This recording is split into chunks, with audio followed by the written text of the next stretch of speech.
just to put things into perspective, I'll give you an example about how we in government think about risk management, because it's pretty different to how most of you will think about it. Who knows they've got a summary healthcare record? Who opted out of their summary healthcare record? One person. You would.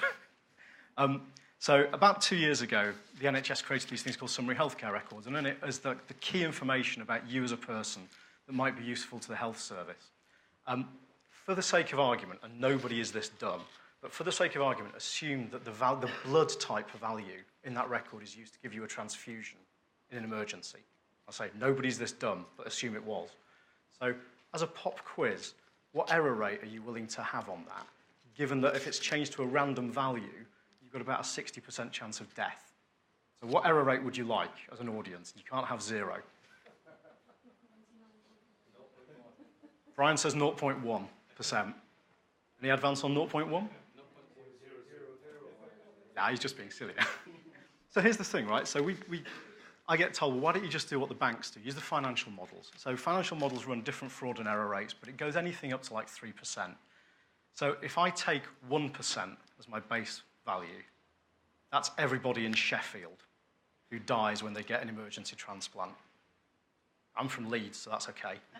We don't mind. If it's 0.1%, which is Brian's, that's every man in Reading dies when they get an emergency transplant. So the numbers, the scale of what you try and do as things scale up, and I think this will come out in the Internet of Things discussion later, really does change. And so the question for me is, the question I get is how much should we spend? So if I say we'll spend 120 million quid just on the security of that system, what's the headline the first time somebody dies because of an error in it? The headline is government values you at £2. There's about 60 million people in the UK, about 120 million quid. I've got a PhD in maths, I can do the division. It's £2 each. Right? These are the kind of questions we need to get under, because really valuing information is the key to doing cybersecurity properly, knowing where to invest. So, to get going, I'd like to invite our first panel to come down. So we've got Jonathan Upshall from AON Risk, we've got Mark Walmsley from Freshfields, we've got Barry Coatesworth from the retail sector, and Howard Pinto from Vodafone. Guys, do you want to introduce yourselves? Mark, do you want to start? Mark Walmsley, Global Head of Information Security for Freshfields, which is a global law firm with about 26 offices. Effectively, my role is a CISO role at Freshfields. It just doesn't have that title. I'm responsible for internal and external information security. So that is everything from working with our clients to make sure that our connections are safe, through to making sure that our processes and people and cybersecurity is in place and adequate. Hello everybody, I'm Barry Coatesworth. I'm a CISO in the retail sector and fast-moving consumer goods. I'm also an industry advisor to the Department of Business. I was one of the advisors for the Cyber Essential schemes, and I can see Graham from Oracle as well was down there as well with me. My job is really down risk governance and compliance as well as information security, getting a large spread really from stores to shops to e-commerce. Okay, so John Upshall from AON. AON is a global risk and insurance advisory firm, about 60,000 staff worldwide. We specialise in working with companies such as Vodafone, and indeed Vodafone is a client customer of ours, helping them identify risk and then ultimately look at risk transfer and insurance solutions.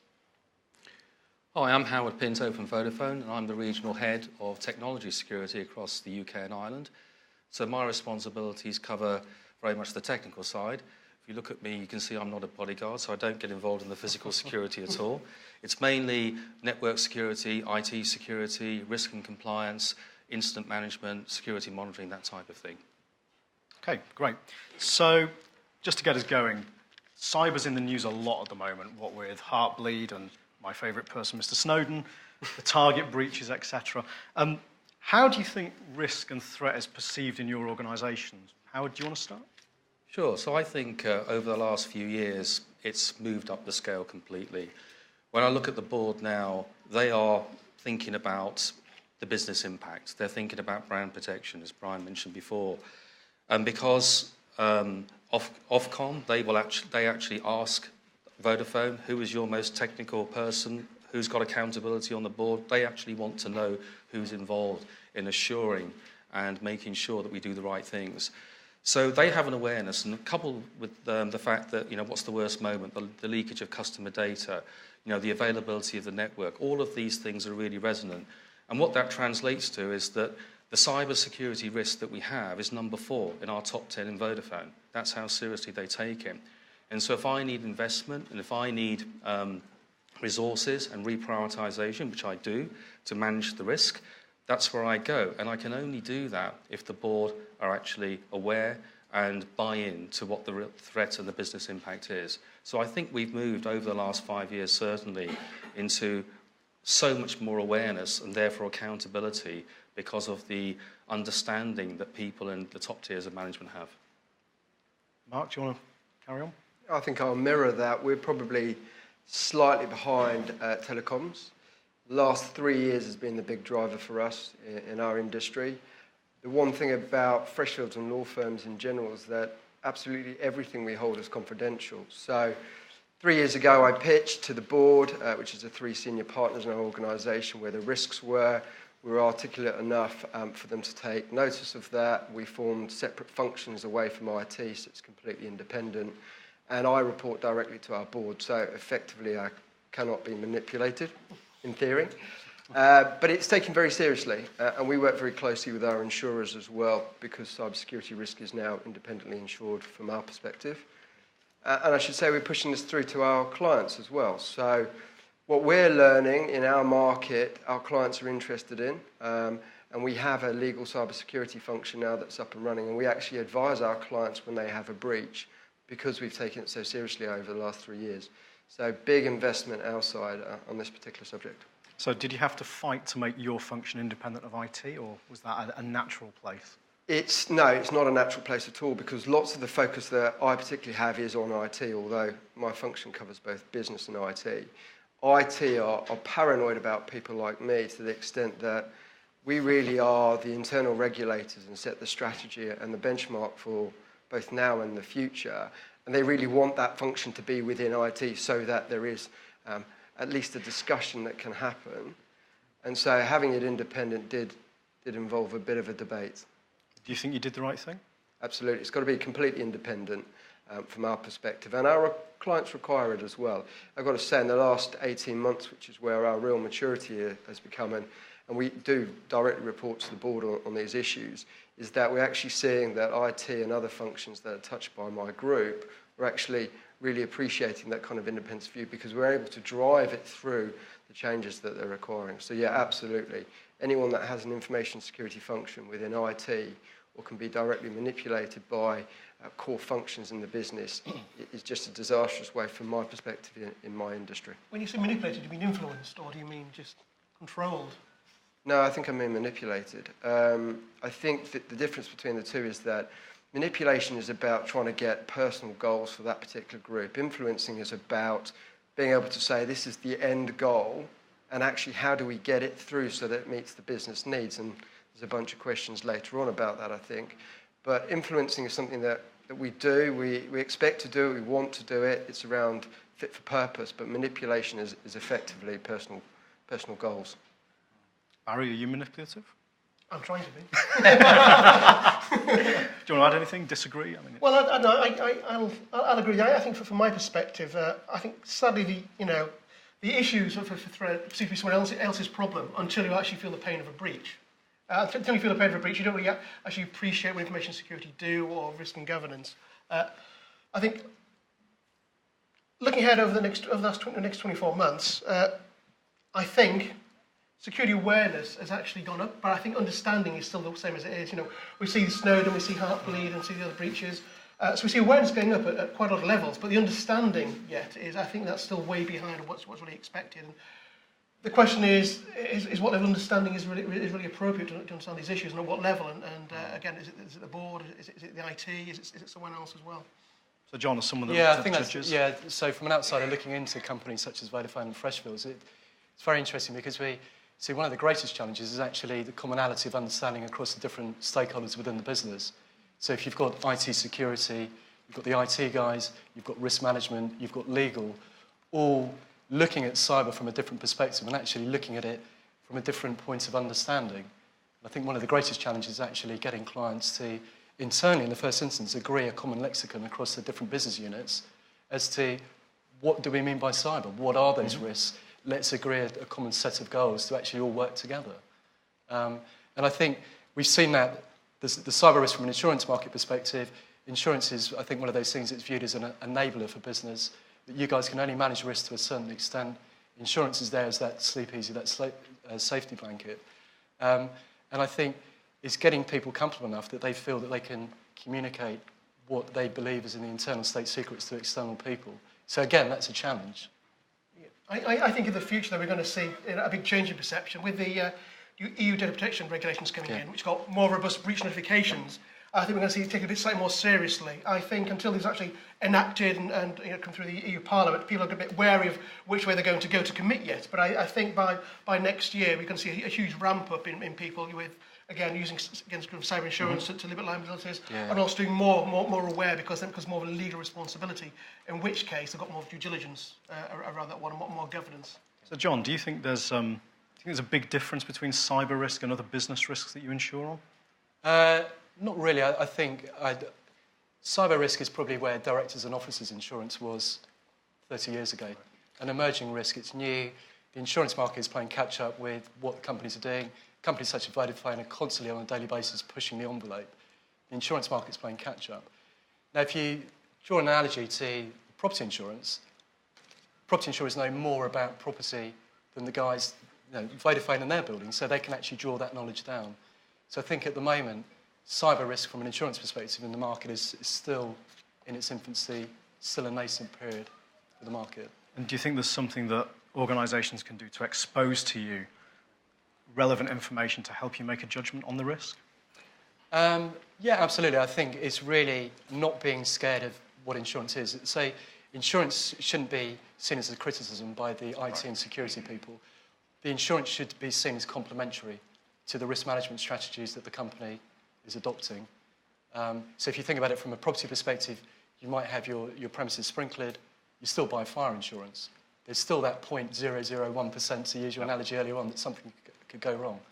So it should be viewed on a complementary basis. Excellent. So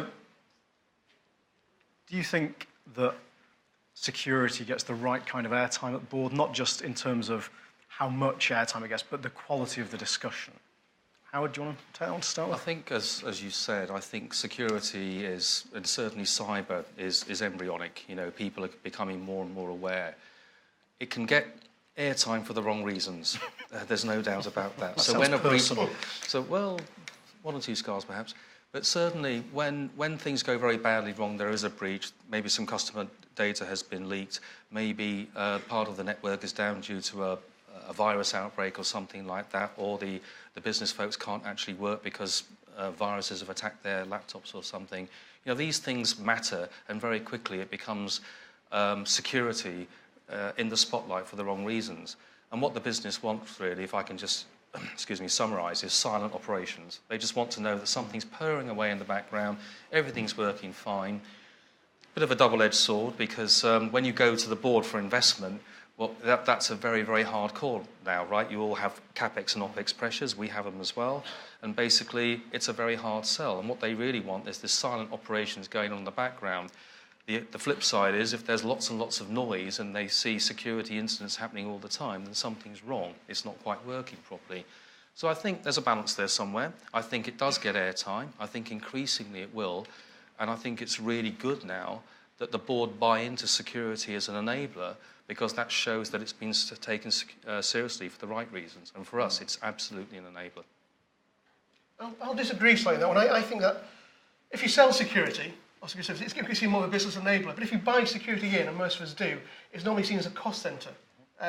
Again, trying to justify some of the business enablers for it can be quite hard when, in the end, it doesn't generate any revenue. It protects revenue, it protects brand, it protects customer loyalty and customer trust, but it doesn't really tend to generate too much money. And because it doesn't, it tends to get less airtime than revenue-generating streams, really. So I think sometimes it can be seen as a cost centre more than it can as a business enabler. But I think that is changing with the board, slowly and surely, as it's understood that brand protection has a value.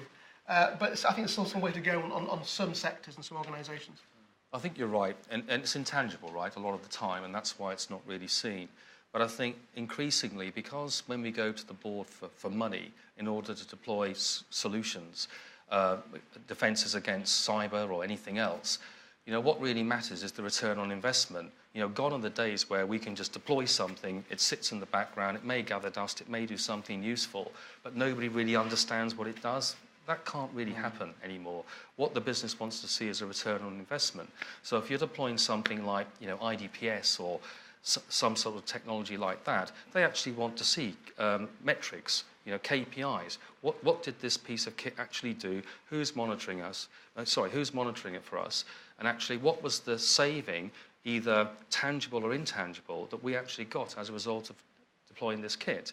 So I think the game's changing. It's not always going to be intangible anymore. So do you think there's a role for policy, standards, regulation to try and harmonise this across different sectors? John, do you want to take that one? Well, I was just going to come back onto the board level issue, actually. One of the things we're seeing is that, so if you take Target as the Target data breach example, that off the back of that, you're now seeing directors and officers class actions in the US. So if you're dealing with a board, that is, from an insurance perspective, that is the one thing that they're just personally fixated on. D&O, what limit are we buying? And now that we're seeing those class actions come into the market, clearly that has a personal, those directors on the main board are now emotionally invested in this subject. Yep. So not only is it the whole cost, balancing the checkbook and what have you down here, is from a personal perspective, if those guys can't demonstrate that they've actually gone through the appropriate due diligence from a board perspective, they're going to be faced with a directors and officers class action, which clearly no one wants to be in that situation. Do you think that's driving the right behaviour?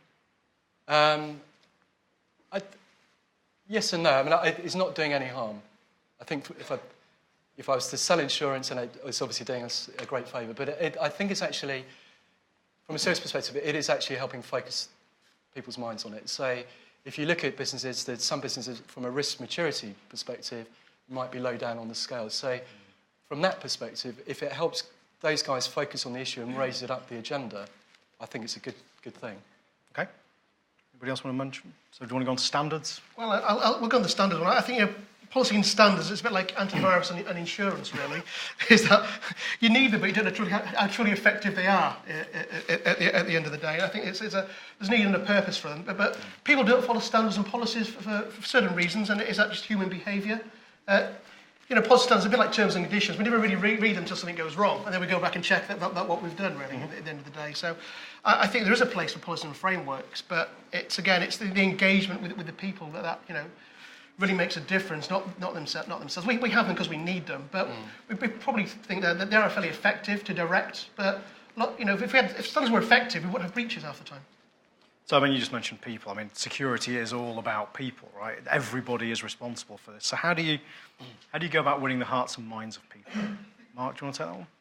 Sure. So I kind of agree, just going back one small step, which is policy is really important, but it's completely down to your organisation and what kind of structure your organisation is. We're a partnership, so we have 350 partners. Therefore, trying to get negotiation on policy is very difficult to get it deployed out to different regions. But the most fundamental thing for me is that you must engage the business and understand the impact of policy and the regional differences, whether that be because of the way that they operate in that jurisdiction or because of legislation, before you start mandating global process, because it falls flat very quickly. And we've seen that through the firm for a number of years. I've been at Freshfields for 15 years. I've been on the flip side of having things pushed onto us. And by nature, lawyers in particular will do what lawyers want to do. And so by being proactive and engaging with them and actually saying, this is the end goal of what we need to get to. Yes, some of it's technology of which you don't get to choose because there are industry best practice for that. Some of it's around behavioural, which we need to influence you and you need to tell us what that looks like, and then we're going to underpin that with policy. So policy for me kind of comes last in the piece.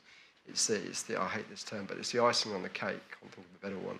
But it's effectively the last piece. If you start with policy, everything falls apart for me and our organisation.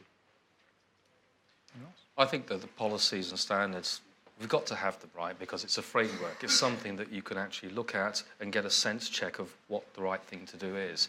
But let's be quite clear. It doesn't matter what industry sector you come from, be it telecoms or any of the others. Businesses have to be bold now. They have to move forward. They do have to take risks. And what, for me, goes hand in hand with policies and standards frameworks is a risk management process, a robust risk management process where businesses can make informed decisions with the risks that they have to take as long as they understand exactly what they're doing. And for me, the two are complementary. That's really important. Yeah, absolutely agree with that. And it needs to be relevant as well. It's not relevant, and it needs to be put in place in a way that engages people on the shop floor. And I think from our experience, we found that sort of scenario testing is a good way of facilitating that process, bringing people in, and you can actually adapt your policies off the back of those scenario testing. So you do a walkthrough, God forbid it's a real life situation, but lessons learned from real life situations, but that scenario testing is a great way of actually making sure that any policies and risk management procedures are relevant and they will work, if God forbid something did happen. So you'd do a dry run of a particular incident, a particular scenario, and see what people do and how they react. Absolutely. You don't want to be in a situation where something goes wrong, it's 5 o'clock on a Sunday, you can't get hold of anyone, and it's people are looking at each other, trying to phone each other, no one knows what to do. You need to do that relevant scenario testing so people know how the policies will actually kick in when you need them to kick in. So do you think there's enough commonality across different businesses to have a playbook we could all use as a starting point? Yeah, absolutely. There are a few already, aren't they? If you look at the different standards out there, most of the ISO 27001, the ISF, Information Security Forum, all those types of business organisations that have standards, 90% of those standards will go across any business almost at any level, because it doesn't mandate how you do it, it just mandates what you think about, and then it's up to you as a business to actually apply them, which is a really sensible way of doing things. So yeah, I agree. I think there are some core controls out there that apply to everyone. And again, most of it's common sense, really, the risk management they are. So it's, shall we say, it's implementing common sense in a not so common sense organisation, to be honest with you, where madness reigns sometimes. Yeah, the problem with common sense is it's not common, right? So you've got to say it's all really difficult, otherwise we can't charge them lots of money for it, right? Just remember that. True. So you were involved in helping create the Cyber Essentials scheme that government's just published, and so I'm not going to ask you this question because it's not fair. So we're about to, in October, we're about to say that all government contracts that process personal data or have a particular impact are required to have suppliers that use Cyber Essentials. Not Barry. Do you think it's a good idea to do that? Do you think that's the right kind of market engagement, or do you think that's a bad idea? I've got to say yes, because we're at our second stage audit for it. So we're already committed, and I would be killed by our cyber manager if I said differently. It's just one of those sensible things that it's quite a straightforward process for us. We're already doing most of it. It's a good sell for us, I've got to say, a differentiator we'll talk about later, but it is about showing that you're different to your competitors. I can't see why it isn't a good thing.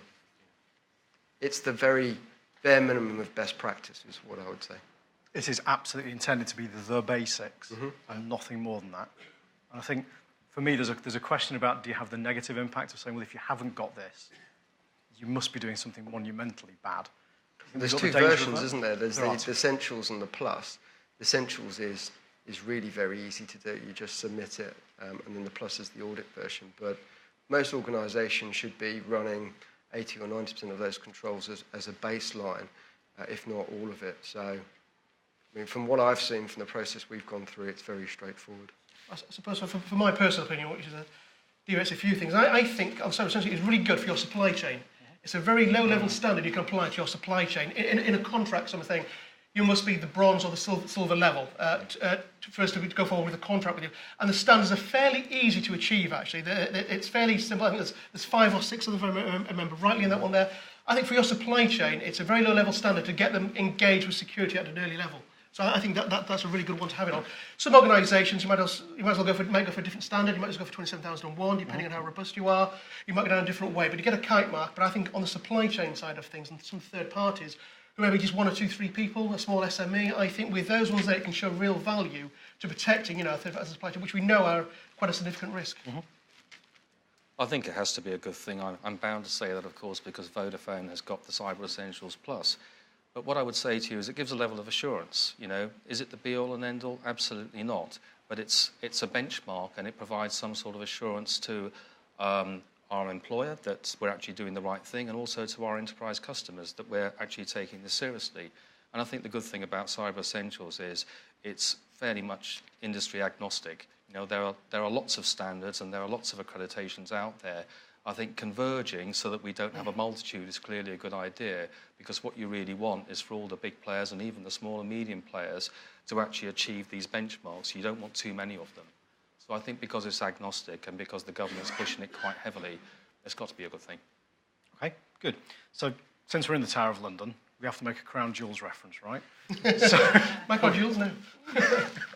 So do you think, as organisations, you actually understand what your Crown Jewels are and what the impacts would be on the business? And for John, obviously, for your clients, do you think they can explain that to you in the right way? Do you want to start on that one? To be honest, that's one of the greatest challenges of working with clients in the space. So going back to my original point of actually getting the right stakeholders together and actually agreeing what it is from a cyber perspective that they're talking about, you're then getting into looking at revenue streams and then legal liability issues as well. So we do a lot of work with clients in that space, actually just bringing it back to basics and actually trying to help them identify what those risks are, and then the tricky bit of actually quantifying them. I mean, the easy bit is to look at what the risk controls are in place, but actually trying to help them quantify what those risks are once you've identified them is, you know, what those data points are, extremely difficult. And unfortunately, I don't think there's a right or wrong answer in terms of something that we can point to say, well, if you do it this way, that it's X amount of money for X number of records, then unfortunately, I don't think it's as clear-cut as that. Do you think that the security industry propensity for putting out wildly inflated numbers for costs of cleanup, is that helpful or unhelpful for you? From a personal perspective, it's very unhelpful, because I think it drives a certain set of behaviours that actually a lot of people look at it, especially in the SME market, they just think, my God, this is such a major problem, and it makes them actually run in the opposite direction. So, yeah, I mean, from a personal perspective, I don't like that happening. Well, I think organisations like to think they know where their crown jewels are. I think in reality they're probably scattered over a few places in backups and repositories and things, you know, and legacy systems. I think they don't know where their crown jewels are. As to show the value of it, I think we sometimes focus on a return on investment, and a return on investment can be really hard to give a good value back to the investment committees and board. So I try and use what's called a return on risk. You know, information security, you should always be trying reducing risks, so from a critical to a low. And if you can be sure on how you can reduce a critical to a low, if you can show that this cost will equate to this business benefits and this business impacts for us, it gives you more ammunition to go back saying, you know, this critical to a low, we've reduced customer churn by 1%, we've increased competitiveness by 5%. It can equate to some figures, but also more importantly, we've given you these other business benefits for you. So I think by showing a return on risk, it's sometimes easier showing a return on investment, because we can always easily show going from a critical to a low than we can do spending 50 million to save 5 million or 10 million. But again, there's no, you know, certain silver bullet or answer for that one there, but I tend to show it as a risk value than actually as a momentary value. But on the back end of that, what I can say that because this risk reduced, you've saved yourself 5 to 10 million maybe. Mark, you hold lots of information in proxy for people. Yeah. How do you tackle that? Just been trying to think about a sensible answer to this question. The answer is, do we know where our crown jewels are? Yeah, we do, because we spend a lot of money keeping it in one location. So that's when it's with us. Do we know where all of it is? The answer is no, and the answer is no for all organisations because of our supply chains that support us day to day. And how is it possible for us to know who's sending data where, what they then do with that data afterwards, who they use as a third party and where it ends up? I spend a considerable part of my time telling the partners and the fee owners to be incredibly careful about who they use and why they use them, and to kind of educate our clients as well in that process. So to an extent, we are mandated to use third parties on behalf of clients. We want to make sure that those third parties are secure, they're meeting our internal needs and that of our clients. But there is absolutely, anyone who says, yes, I know where all my crown jewels are either don't know or are lying, because there's only those two gangs. It's not possible, but what you have to do is you have to have it at the front of your mind and have a good story, a good process in place. Nothing's infallible. There's no 100% security. Don't believe that. but it's around just being proactive and thinking about it when you're doing business. So that sounds like you're saying security needs to be really actively managed. It's not just a do it now and do it next year and do it the year after. Yeah, security for me, the biggest part about security is behavioural change. And we were talking about this before, which is the evolution of technology is going up and the tools are available, but just common sense is going backwards in time. And you hear these stories about the most confidential document in the world, Mark, we must protect it. I'm going to send it to council on my Gmail account. Well, that's just ridiculous, because let me log in and show you all these adverts on the right-hand side is how you get Gmail for free, because they sell all your data, including that document you're about to send. And so it's that education piece, this behavioural piece, that's really important. And we're doing a good job. I have to say that, just in case, because we're also insured. But it's, behavioural piece is a big one for us, and we need to get people personally responsible for it. So that comes, sorry, come. I'll echo that. I think technology is not the cure for cybersecurity, and it never was. I think a lot of vendors have said, buy this technology, and it will mitigate this attack. And as we've seen, it doesn't. If we spent as much money on behaviour and awareness as we did by the latest firewall, we might be in a slightly different place nowadays than we have been in the past. Just one thing to add to that, I think that it's very important. I think this reinforces how important it is to have for the security guys to have the relationship with the business, because one can go through an assessment. What's the business continuity requirement? Which systems do we actually need to keep up and running from an availability point of view? Where is the sensitive data being processed? What are the SOX in scope systems from financial P&L, that type of perspective? And you can do all kinds of things to home in on what would be a landscape of critical business systems. But that's one snapshot in time. Unless the security guys are well hooked in, have the relationships with the business, this is an ongoing activity, because you blink and something's changed. There are new products and services that have been deployed. So for me, relationships, making sure that the business is very well hooked in, is essential. Otherwise, there's not a cat and hell's chance of keeping up. So Mark, you mentioned responsibility there. Given that security, IT security, business risk security, the whole lot are so intimately tied together, do you have clear lines of responsibility and accountability defined? And how hard is that to get right? Impossible, but we do have them. Behavioural piece is very difficult. We have them on both an operational side of things, which is my side of the business, and the partners and the business themselves are now becoming acutely aware of what their personal responsibilities are. So we are becoming much more aggressive around things like personal NDAs when you're coming in to work with us. We're giving you very specific guidance and training on how to hold and manage particular types of documents. Importantly, how to educate clients that should know better on how to manage confidential data.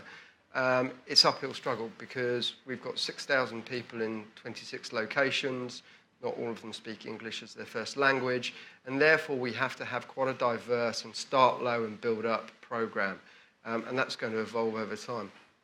But it isn't easy. John, do you have any pearls of wisdom about how to get that right? Well, not really. It's just interesting when we're talking about sort of the human side of things, and clearly, from a risk management perspective, you're only as strong as the weakest link in the chain. And from a statistical basis, what we're seeing from claims going into the insurance market, we're seeing about 40% of those claims that are being paid are just down to human error. So going to your point, Mark, about the Gmail with the thing, is people sending the spreadsheet and actually pressing the wrong button and actually putting it out into the public domain. It's stupid things like that you can't legislate for. You might have the best policies in the world and risk management strategies, but you can't legislate for that sort of thing. Anybody else want to have a go at the wetware?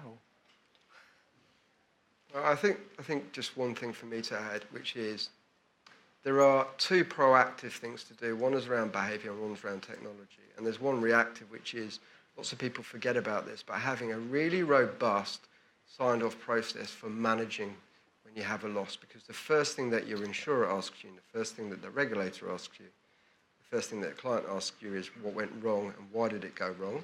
And you have to have that ability to say, we picked it up early, we managed it, this is the process, we're now telling you as soon as we can, but it's all in hand. Because that will happen.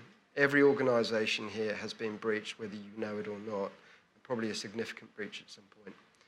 So just make sure that last reactive position would be my only advice. I suppose look at the people one, looking forward to the insider threat, which is probably the more negative aspect is that the insider threat is just really about trust, and trust is probably our greatest strength and greatest weakness. We need to trust our employees to a degree, so be negative, but trust gets exploited. It could well be disgruntled employee, it could well be competitiveness, it could be something else. But I think trust is our greatest asset, but our greatest weakness, especially when it comes to the insider threat, because you can have all the policies, you can have all the security clearance in place that we saw. It just takes a change in perspective, shall we say, or a change in behaviour for someone to do something that they would not normally do, whether it's willful or whether it's just by ignorance. Yep, absolutely. There is a statistic that says if you talk to behavioural psychologists, which we do to understand where you can identify an internal threat coming from. If you talk to a behavioural psychologist, they will tell you that the lead time from someone being a good to being a bad employee is between 2 and 3 years. And so by the time you see the actual threat emerging, they're so far down that line and so intent on doing it that actually they've probably put a lot of time and effort into getting that data out, manipulating the system, selling it, whatever the breach might be. And so, I mean, I hate trust because I just, in my role, don't trust anyone. And so the one thing is that you have to be proactive. You have to have technology. You have to educate people in whistleblowing. It's just part of the nature of the business. And we're all grown-ups here. We all have to accept the fact that businesses need to do that, and you have to expect it. If you are taking data off and you're putting it on an encrypted memory stick and someone knocks on your door, then that's okay. I'd expect someone to do it to me. We probably all expect the same thing. But we have to be proactive in protection, and we are all becoming more adult about how that looks. Yeah, it reminds me of a bit of a saying, really, to do with trust, and it's that in God we trust, in all others we monitor. Yep. Which is probably the only way you can do it for insider threats, really, is to monitor behaviour, whether it's system access or some personal behaviour, really. Do you think the expansion of phishing to try and get access to people's credentials to act as them changes the insider threat monitoring piece at all? I think it does. I think the landscape has clearly changed. Most of us, we outsource, right? We have contractors, suppliers, third parties, call them what you will. So the whole landscape has changed. So what is the insider threat? We have people who are intrinsic employees in our companies, but we also have third parties, contractors working in our estates. We have them remotely connecting in. So now you've got a vast landscape that you have to try and control. So the incident rate doesn't have to be very high, but suddenly you've got all these people that you can attack. So, do the outsourcers and suppliers have the same values? Do they have the same awareness that you expect from your own employees? These are the dynamics of the situation, so I can only think that makes the problem far more challenging. Yeah, I think it goes back to my point just now. You're only as strong as the weakest link in the chain. And I think outsourcing, everyone talks about cloud and what have you. It's all that saving of costs from a monetary perspective, but the amount of risk and aggregate risk that you're introducing to the business, you've got to be pretty damn sure that you know what you're doing to protect your business, that if that outsourced provider to Vodafone or whoever isn't doing what they should be doing, then you're in a terrible situation. And you may not even know. And you might even, when you do know, it's too late. Yeah, there's a lot of technology that's coming to the market that's analytical both on your organisation and outside it. So open source, the general internet, the dark web, which is where all of the cyber attacks tend to come from, where negotiations happen and they target people. We've just bought a piece of kit ourselves, but I think all of the market will have that because it's so intelligent now that the things that you see day to day that you just can't naturally see because you know the individual or you don't see that's bad practice, it picks up on it and it generates this ability to say, wait a second, Mark Walmsley is doing something a bit odd here. He never works Sundays and he never takes his data off.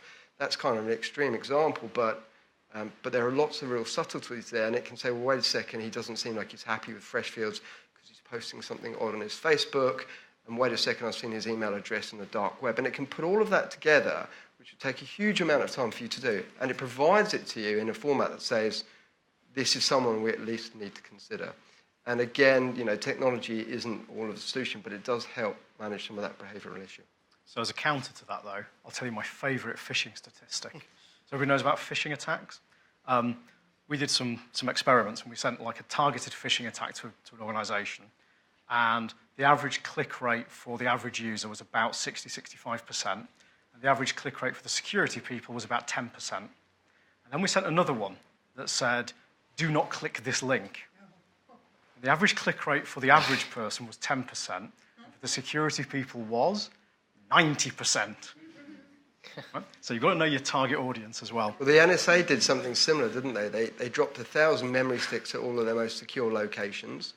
And about 40% of them were picked up and plugged directly into their network. And there was some benign malware on that basically communicated out to say, this IP address has put this memory stick in. So, very naughty NSA. Here's the message out to you. Don't put memory sticks into the network unless they are ones given specifically to you.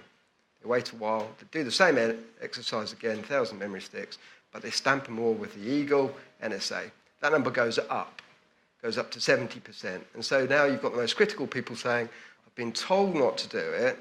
This isn't mine because I found it in the car park, but I quite like the look of it, so I'm going to plug it in. It must be okay because it's got the stamp on it. Right. So easy to get a memory stick and just put a logo on it. But phishing is just a really good marketing campaign to get you to click on something. I'll get you to do something you would not normally do. So instead of buying something, you're clicking something or downloading something in that regard. So, but they did use human behaviour and human psychology to actually influence you or manipulate you to do something you would not normally have thought you would have done. Yep.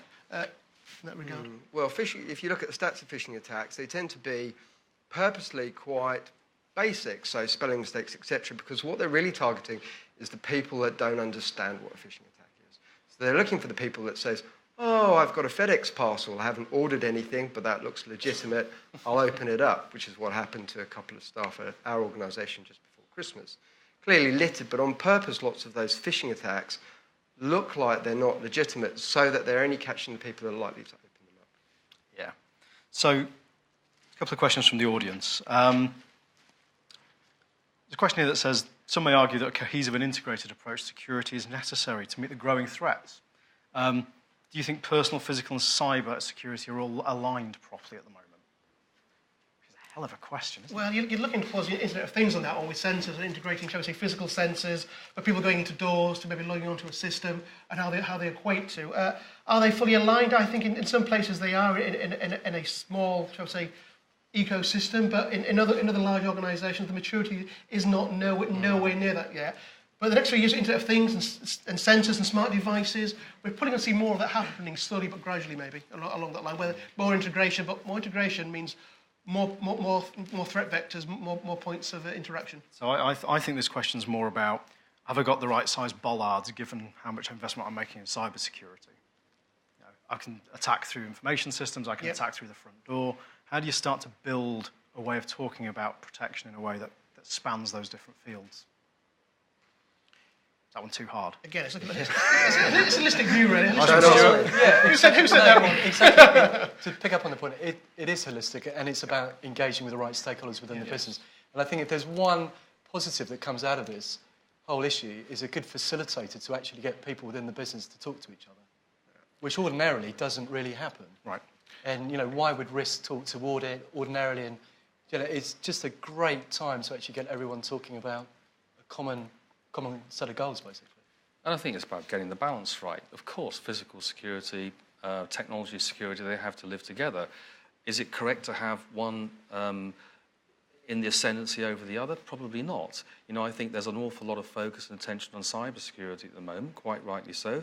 Does that mean that we park physical security and we don't think about it too much? Absolutely not. So for me, it's about the relationships and getting the balance right. And that's challenging. Cool. Another question. I've got to ask this one. I'm going to ask Barry this. So, is Cyber Essentials just another excuse to create additional cost in the government supply chain?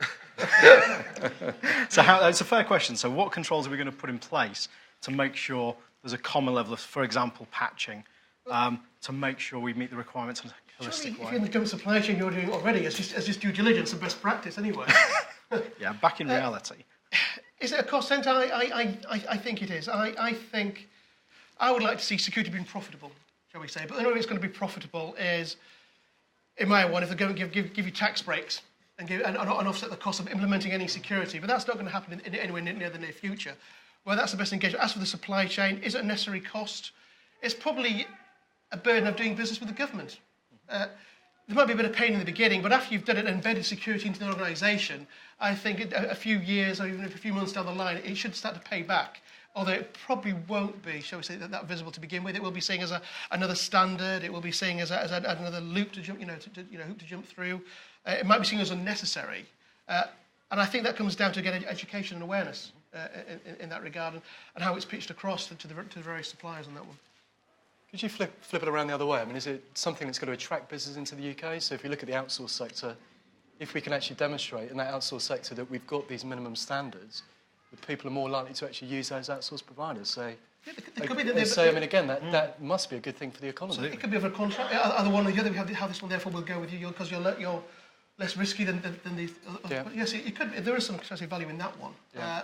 Again, it depends on what the value is really. It's only early days yet really with it. And I think it's worth saying it is only a first step, and it is. there is an intention to try and make it better. Yeah. And then finally, just to wrap up, there's a person in the audience who disagrees with you, Mark. Oh, God.